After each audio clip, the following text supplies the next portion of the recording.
به ونتوكل عليه ونعوذ بالله من شرور أنفسنا ومن سيئات أعمالنا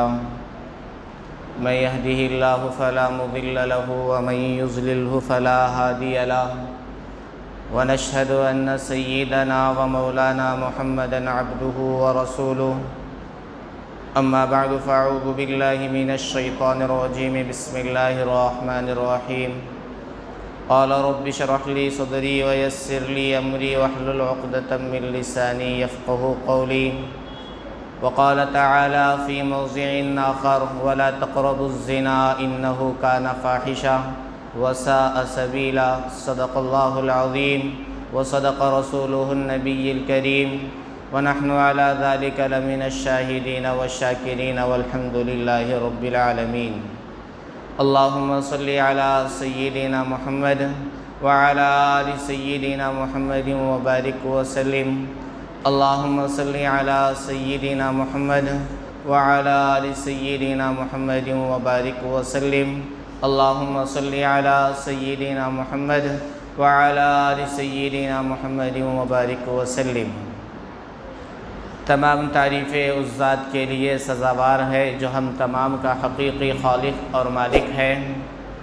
لاکھوں کروڑوں درود و سلام ہو میرے اور آپ کے آقا تاجدار مدینہ سرور کائنات صلی اللہ علیہ وسلم کے ذات اقدس پر کہ جن کے صدقے میں اس کائنات کو سجایا گیا۔ بزرگان محترم اور نوجوان دوستوں، اللہ تبارک و تعالی نے اس کائنات کو پیدا فرمایا اور اس دنیا کے اندر بے شمار مخلوقات کو پیدا فرمایا، اور اللہ تبارک و تعالی نے خصوصاً حضرت انسان کی تخلیق فرمائی اور انسانوں کو تمام مخلوقات کا سردار بنایا، اشرف المخلوقات کا لقب سے نوازا۔ عزیزان گرامی، جیسا کہ یہ بات فطرت سے، شریعت سے اور عقل کے تقاضے سے واضح ہو چکی ہے کہ انسانیت کی فلاح و بہبود کے لیے، انسانیت کو کامیاب کرنے کے لیے اگر کوئی دین سب سے بہتر دین ہے تو وہ دین اسلام ہے۔ اللہ تبارک و تعالیٰ نے تمام دینوں میں سب سے اچھا جو دین ہے وہ دین ہم کو عطا فرمایا ہے، وہ دین اسلام ہے۔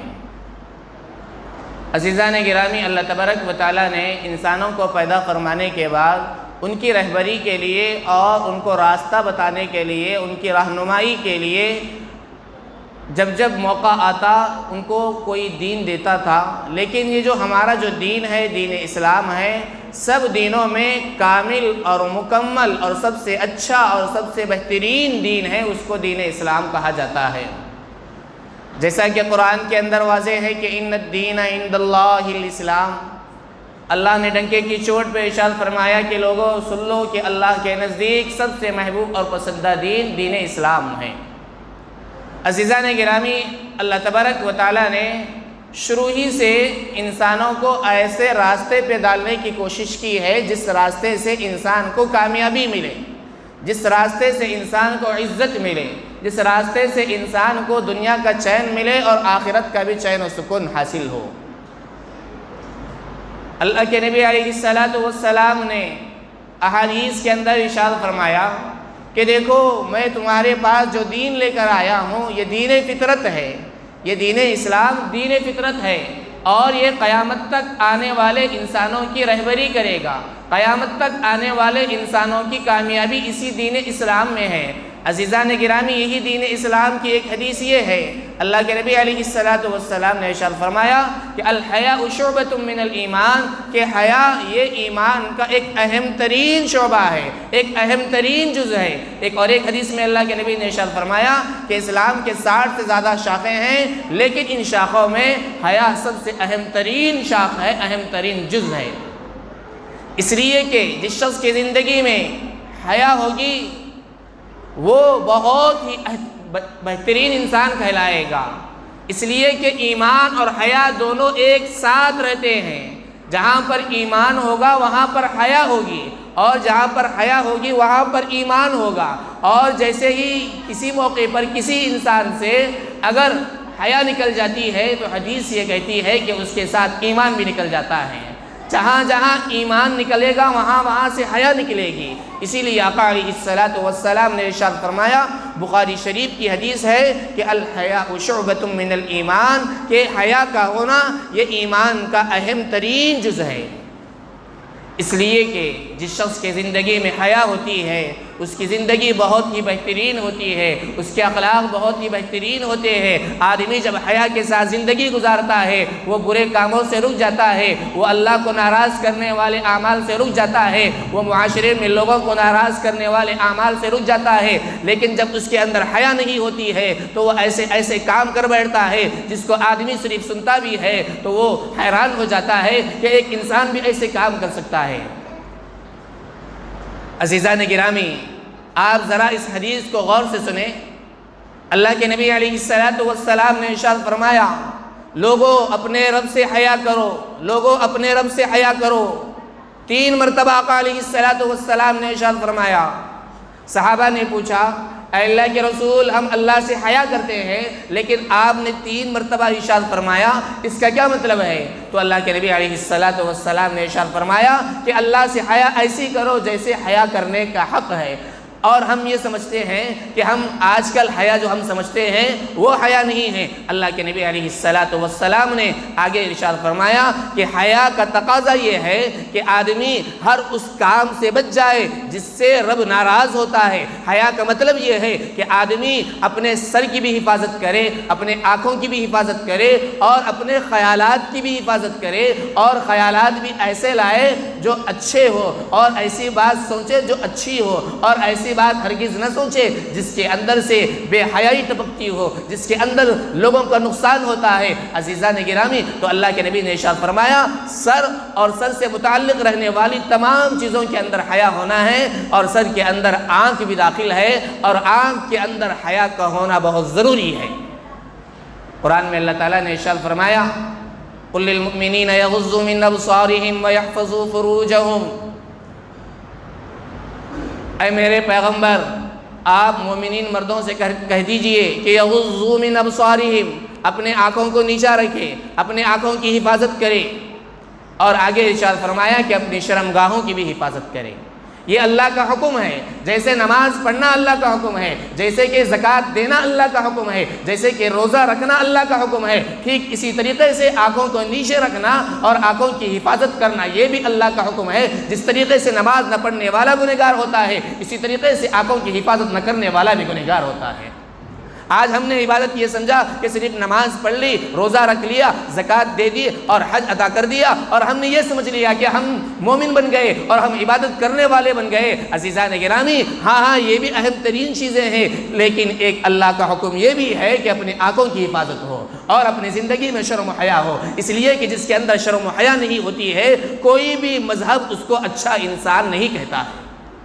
آپ جس معاشرے میں بھی جائیے اور آپ جس مذہب میں بھی جائیے، کوئی بھی مذہب آپ کو یہ نہیں کہے گا کہ اگر آدمی کے اندر شرم و حیا نہیں ہے تب بھی وہ اچھا انسان ہے۔ ایسا کوئی مذہب نہیں کہتا ہے۔ جب کوئی مذہب نہیں کہتا ہے تو اسلام کیسے کہہ سکتا ہے؟ جبکہ اسلام ایک پاکیزگی کا درس دیتا ہے، اسلام ایک پاکیزہ مذہب ہے، اسلام بہترین مذہب ہے۔ جب یہ بہترین مذہب ہے، جب دوسرے مذہب والے بے حیائی کا حکم نہیں کرتے ہیں، تو اسلام کے اندر کہاں سے اس بات کی اجازت ہے کہ آدمی اپنی آنکھوں کا غلط استعمال کرے، اپنی زبان کا غلط استعمال کرے، اپنے دل کا غلط استعمال کرے، اپنے ہاتھ کا غلط استعمال کرے اور اپنے پاؤں کا غلط استعمال کرے؟ عزیزان گرامی، اللہ کے نبی نے ارشاد فرمایا سر اور سر کے متعلق جتنے چیزیں ہیں ان میں حیا ہونی چاہیے۔ اس کا مطلب یہ ہے کہ ہم آنکھوں سے وہی دیکھیں جس کا دیکھنے کا اللہ نے حکم دیا ہے، اور جن چیزوں کو دیکھنے سے اللہ نے منع کیا ہے ہم اس سے باز آ جائیں، رک جائیں، اور خیالات بھی ہمارے درست ہو، اچھے خیالات ہو، اور دل کے اندر بھی اچھی ہمارے نیتیں ہونی چاہیے، اور زبان کا بھی صحیح استعمال ہونا چاہیے، اور ہمارے کان کا بھی صحیح استعمال ہونا چاہیے۔ کان سے ہرگز وہ الفاظ نہ سنیں جس کو شریعت نے حرام قرار دیا ہے، اور جس کے سننے سے آدمی کے دل کے اندر نفاق پیدا ہوتا ہے، جس کے سننے سے نافرمانی کا جذبہ پیدا ہوتا ہے، جس کے سننے سے مسجدوں سے دور ہوتا ہے، جس کے سننے سے ماں باپ کی اطاعت نہیں کرتا ہے، ایسی چیزوں سے باز آنا یہ بھی حیا کا ایک اہم ترین فریضہ ہے۔ عزیزان گرامی، اس کے بعد اللہ کے نبی نے ارشاد فرمایا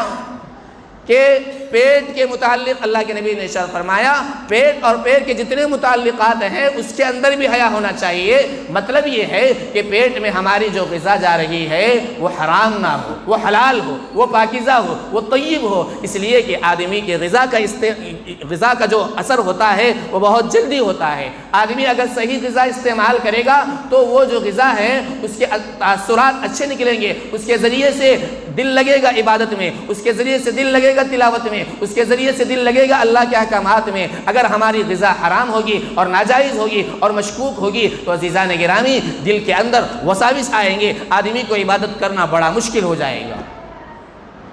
تو غذا کا بھی استعمال صحیح ہو۔ اور آگے اللہ کے نبی نے ارشاد فرمایا کہ پیٹ کے متعلقات میں سے جو ہے خواہشات نفس بھی ہیں، یعنی آدمی کے اندر اللہ تبارک و تعالیٰ نے ہر انسان کے اندر ایک جذبہ رکھا ہے شہوت کا، لیکن کامیابی اور عقل مندی کی بات یہ ہے کہ ہم اس تقاضے کو حلال طریقے سے مکمل کریں، اس طریقے کو، اس جذبے کو حلال طریقے سے پورا کریں، نہ کہ حرام کے ذریعے سے۔ تو ہماری جو خواہشات نفس ہے ہم کو غلط جگہ میں نہ ڈالیں، ہم کو حرام جگہوں میں لے کر نہ جائے۔ اللہ کے نبی نے ارشاد فرمایا کہ پیٹ کے اندر جانے والی غذا اور اس کی جو خواہشات نفس ہے اس کے اندر بھی حیا کا ہونا ضروری ہے۔ آگے اللہ کے نبی نے ارشاد فرمایا کہ ساتھ ہی ساتھ آدمی کو چاہیے کہ اپنی آخرت کے بارے میں بھی حیا کرے۔ اس کا کیا مطلب ہے؟ اس کا مطلب یہ ہے کہ جب امتحانات کا زمانہ ہوتا ہے تو بچے بہت پہلے سے محنت شروع کرتے ہیں، خوب محنت کرتے ہیں، خوب پڑھتے ہیں، ماں باپ بھی ان کو ترغیب دلاتے ہیں کہ دیکھو بیٹا تمہارا امتحان آنے والا ہے،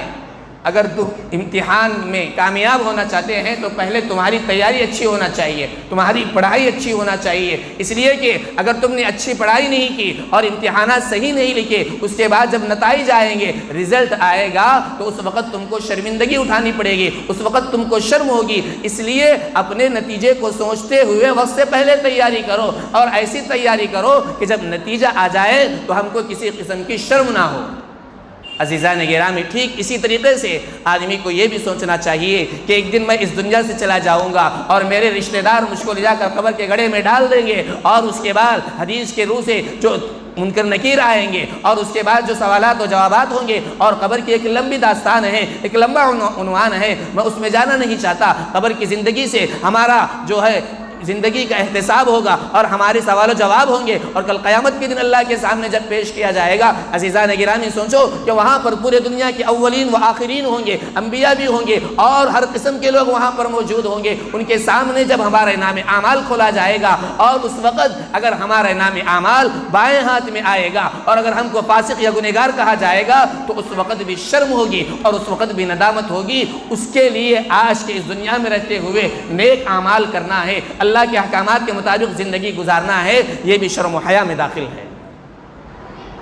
آج ہم نے شرم و حیا کو یہ سمجھا کہ ہم نے نماز پڑھ لی، ہم نے تھوڑی سی آنکھوں کی حفاظت کر لی اور ہم نے یہ سمجھ لیا کہ ہم کامل مومن ہیں۔ نہیں عزیزان گرامی، بڑی تحقیق اور باریکی مسائل ہیں کہ ہماری غذا بھی صحیح ہونا ہے اور ہمارے اعمال بھی صحیح ہونا ہے، ساتھ ہی ساتھ ہمارے جو نفسانی تقاضے ہیں وہ نفسانی تقاضے بھی حلال طریقے سے ہونا ہے، نہ کہ حرام طریقے سے ہونا ہے۔ عزیزان گرامی، آپ اس واقعے کو سن کر اندازہ لگا سکتے ہیں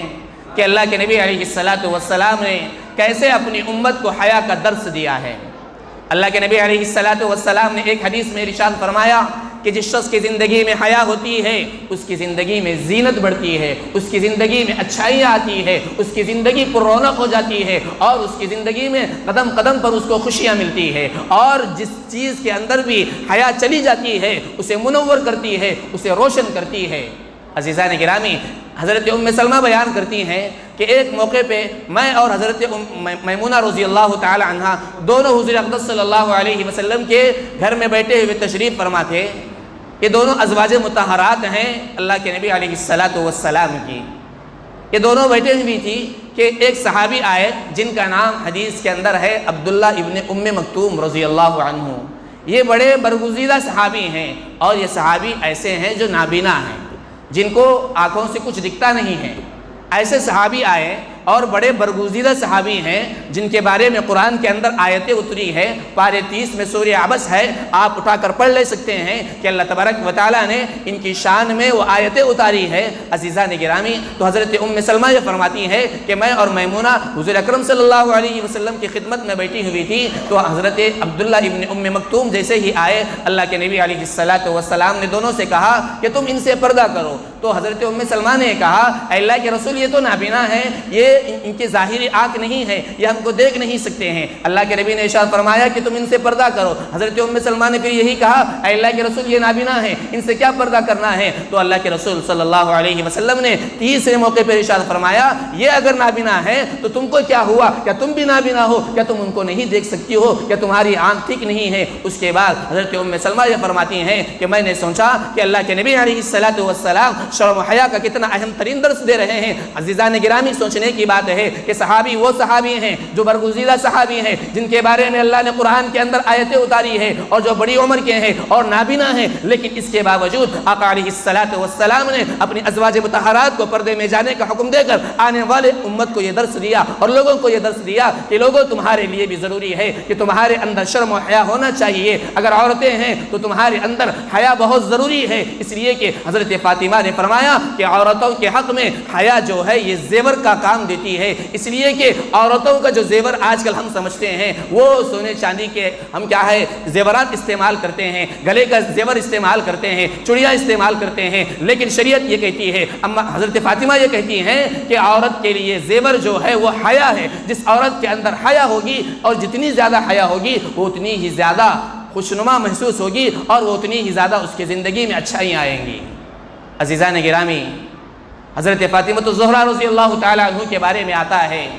کہ آپ نے ایسا پردہ کیا اور آپ نے ایسا پردہ کیا کہ آنے والے قیامت تک آنے والے عورتوں کو گویا ایک پیغام دیا کہ اے عورتیں, تمہارے لیے بھی ضروری ہے کہ تم ایسا ہی پردہ کرو جیسے کہ حضرت فاطمہ نے کیا.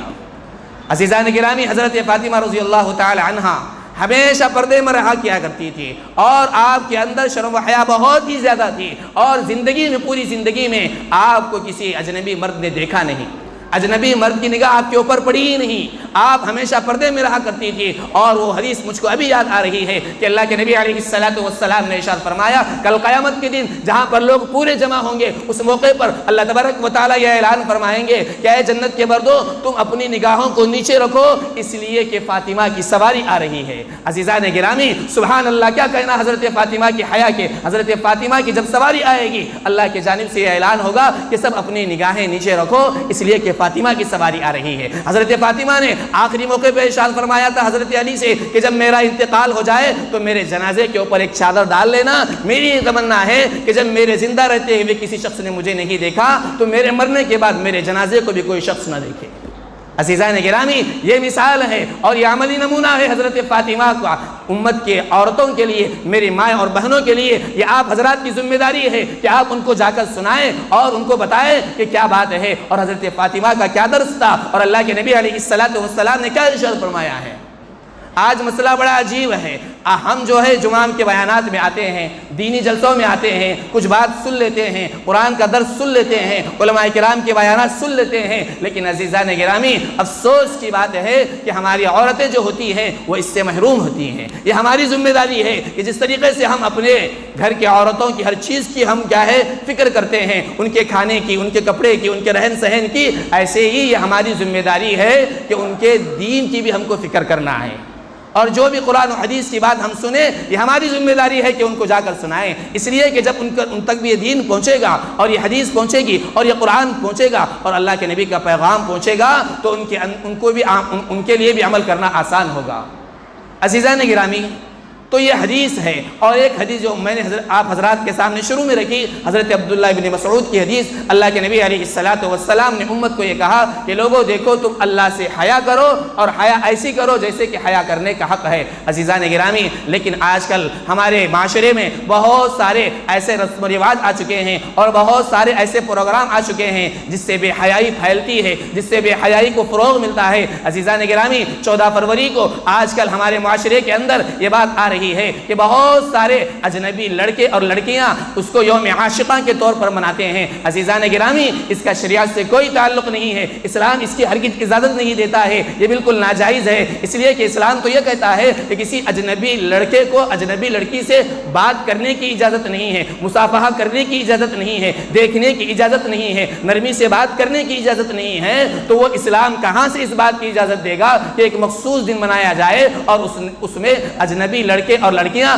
آپس میں بات کرے، آپس میں ایک دوسرے کو تحفے تحائف دے، ایک دوسرے کو پھول پیش کرے اور ایک دوسرے سے ہاتھ ملائے اور جو آگے رسومات ہیں وہ ادا کرے۔ شریعت اس بات کی اجازت نہیں دیتے ہیں۔ عزیزان گرامی، 14 فروری کو جو یوم عاشقہ منایا جاتا ہے، عزیزان گرامی، نہ اس کی اسلام اجازت دیتا ہے، نہ ہماری عقل سلیم اس کی اجازت دیتی ہے، اس لیے کہ اس کا کوئی شریعت سے کوئی حق ہی نہیں ہے اور دور دور تک اس کا کوئی واسطہ ہی نہیں ہے۔ ہم تمام کو چاہیے کہ ہم کو قرآن کی باتوں پر عمل کرنا ہے، اللہ کے نبی کی سیرت کو اپنانا ہے۔ عزیزان گرامی، افسوس ہوتا ہے کہ آج ہمارے زندگیوں میں غیروں کے طریقے اتنے آ چکے ہیں کہ غیر تو وہ رسم و رواج نہیں کر رہے ہیں لیکن ہم کر رہے ہیں۔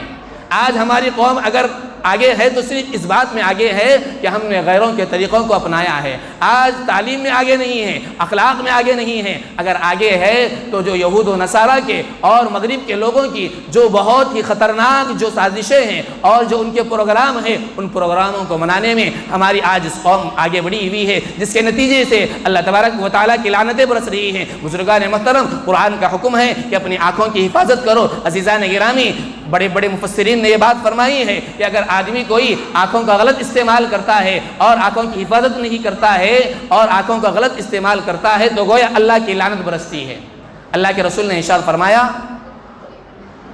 عورت کو دیکھنے والے مرد پر بھی لعنت ہے اور دکھانے والی عورت، دونوں کے اوپر اللہ کے نبی علیہ الصلوۃ نے لعنت فرمائی ہے۔ لعنت کون فرما رہے ہیں؟ جس کے صدقے میں اس کائنات کو بنایا گیا، جو سید الکونین والآخرین ہیں، جو تمام نبیوں کے سردار ہیں، جو محمد عربی صلی اللہ علیہ وسلم ہیں، جو اللہ کے حبیب ہیں۔ انہوں نے اپنی پاک زبان مبارک سے ارشاد فرمایا کہ غیر محرم عورت کو دیکھنے والا اور دکھانے والی دونوں کے اوپر اللہ کی لعنت ہے۔ اور آپ یہ فرمائیے کہ جس کے اوپر اللہ کی لعنت برسے گی اور اللہ کے رسول کی بد دعا ہوگی، کیا وہ اپنی زندگی میں چین و سکون کا مزہ چکے گا؟ ہرگز نہیں چکے گا۔ عزیزان گرامی، ہم کو چاہیے کہ ہم اپنے زندگیوں کے اندر حیا کو لائے، اپنے زندگیوں کے اندر حیا کو لائے، اس لیے کہ جہاں جہاں ایمان کا تذکرہ ہوا ہے وہاں وہاں حیا کا تذکرہ ہوا ہے۔ دونوں لازم و ملزوم ہے۔ اگر حیا نکل جائے گی تو ایمان نکل جائے گا، اگر ایمان ہے تو حیا ہے، اگر تقویٰ ہے تو حیا ہے۔ عزیزان گرامی، ہمارے زندگیوں میں وہ تقویٰ ہونا چاہیے جو سرکار دو عالم صلی اللہ علیہ وسلم نے جس کا درس دیا، ہمارے زندگیوں میں وہ حیا ہونی چاہیے جس کا پیغام اللہ کے نبی علیہ الصلوۃ نے دیا۔ عزیزان گرامی، ہمارے زندگی میں وہ حیا ہونا چاہیے جس کا درس حضرت ابوبکر صدیق نے دیا، عمر فاروق نے دیا، حضرت عثمان نے دیا، حضرت علی نے دیا، حضرت عبد الرحمن بن عوف نے دیا۔ عزیزان گرامی، لیکن آج ہمارے معاشرے پر ہم نظر ڈالتے ہیں تو بڑا افسوس ہوتا ہے،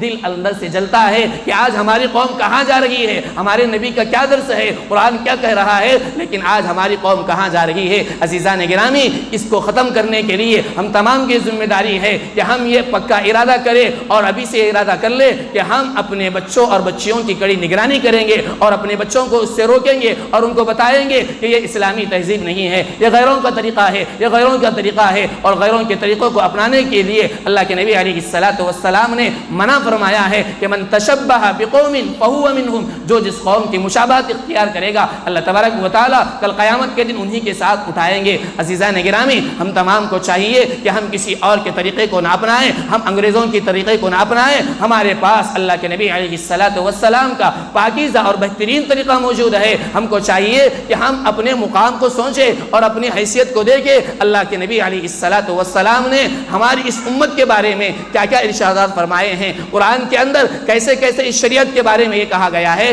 کہ امت محمدیہ بہت ہی اہم ترین امت ہے۔ یہ امت ایسی امت ہے جو بعد میں آنے والوں لوگوں کے خلاف میں وہ گواہی پیش کرے گی۔ عزیزان گرامی، خلاصہ کلام یہ ہے کہ 14 فروری کو جو یوم عاشقہ کا دن منایا جاتا ہے جس کو ویلنٹائن ڈے کہتے ہیں، عزیزان گرامی یہ حیا کو ختم کرنے والا ہے، یہ ہماری زندگیوں کو تباہ و برباد کرنے والا ہے، اس کا شریعت میں دور دور تک کوئی تعلق نہیں ہے۔ ہم تمام کو چاہیے کہ ہم اس کا بائیکاٹ کریں اور ہم اپنے دوست و احباب کو اور جہاں تک ہماری پہنچ ہے وہاں تک ہم ان لوگوں کو بتائیں کہ دیکھو ایک مسلمان جو ہے یہ کام نہیں کر سکتا، محمد صلی اللہ علیہ وسلم کا امتی یہ کام نہیں کر سکتا۔ عزیزان گرامی آج حیا کے نہ ہونے کی وجہ سے اور آنکھوں کا غلط استعمال ہونے کی وجہ سے اور حیا نہ ہونے کی وجہ سے آج ہمارے معاشرے کے اندر بے چینی اتنی بڑی چلی جا رہی ہے، بڑھتی چلی جا رہی ہے کہ آج ہر طبقے کے لوگ پریشان ہیں، مالدار بھی پریشان ہیں، غریب بھی پریشان ہیں، امیر بھی پریشان ہیں،